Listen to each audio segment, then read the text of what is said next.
attention up here for a couple minutes just so I can tell you about this next 2-week assignment? Yeah, I figured I wouldn't launch something if I'm not here, right? Plus, next Monday is a holiday, so we'll just make it a bit more extended so that it's easier for the sub, right? So you're starting game development. So some ideas I have planned is like tic-tac-toe. This one's a little bit easier than tic-tac-toe. We have to talk about lists and 2D arrays before we do all that grid-based stuff. So this is the game of sticks, and it has a nice AI component to it too. And I hope that you all get there. The game, you may have heard it before. It might be called NIM, N-I-M. It's like a binary game. I know Mr. Sullivan's principles class did something like that. You can have like a row of 3, a row of 5, and then a row of 7. There's different variations of this, and then you can either take away 1, 2, or 3 sticks. And the main objective is, if you're the person that takes away the last stick, you lose. Okay? And you're implementing that via the command line. So this prompt kind of walks you through those steps. So look at the examples. Anytime you see it in a box, that is when code is going to be printed to the screen. And then you have other examples as it layers on difficulties. So here's an example of one that I coded up. Okay? So how many sticks are at the table initially? Let's just do, notice if I keep pressing enter, it breaks it. Okay? There is some level of error checking that you need to do.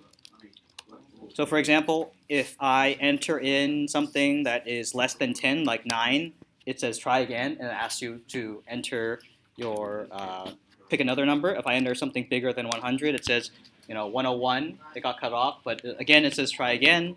So maybe now we'll do and actually satisfy its thing. The little question mark is in the way, but I entered in 10. 10. Darn it, question mark. Darn it. Okay. Play sticks. Probably entered in some keys. 10. Enter. Okay? So once you pass that stage, notice there are 10 sticks on the board. How many sticks do you take? Player 1, how many do you want to take? Oh, okay, let's take 10.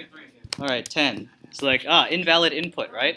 So you got to put your if statements into practice. You have to check for these. Be sure to comb through the examples and have the appropriate response. Otherwise, you kind of break your game, right? You got to follow these rules. So let's pick 3. Okay, notice player 1, pick 3. 7 sticks are left on the board. Player 2, how many do you want? 1. All right, so then it decreases by 1. Notice it switches back and forth between player 1 and 2. All right, you pick 2, 2. All right, 2 sticks it is. So we pick 2, then what? Player 2. So it keeps switching back and forth. 3, all right. And now there's only 1 stick left. You're like, okay, I refuse to take this, so you do 2. And you do 3, right? So I added that exactly as Liam said, right? You are forced to be the loser, so you have to pick just 1. And then player 2 has won the game, otherwise known as player 1 lost. That's part 1. Okay?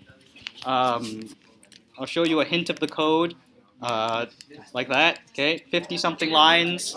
You have 1 function. You don't have to do it this way, but it should be all in console. It's not in Turtle. And we're going to build on this, depending on where we get to this week, to get to the interesting part. Once we go over arrays, we get an example of an AI. Okay, and you should read through this paragraph on how this works. So, in a nutshell, computer doesn't know how to play the game, right? It doesn't know what makes for a good move. So instead, it just keeps track of wins versus losses. You only remember, okay, that was a winning move. So you add these things into like this little table. Like notice here, right? 3 caused a winning move, 2 caused a winning move. So then you'll have more options, right, to randomly pick like 3 when you have 4 sticks left, so on and so forth, okay? But we will need to talk about some more ideas in computer programming, like lists, and a neat thing in Python called dictionaries to help us organize this, okay?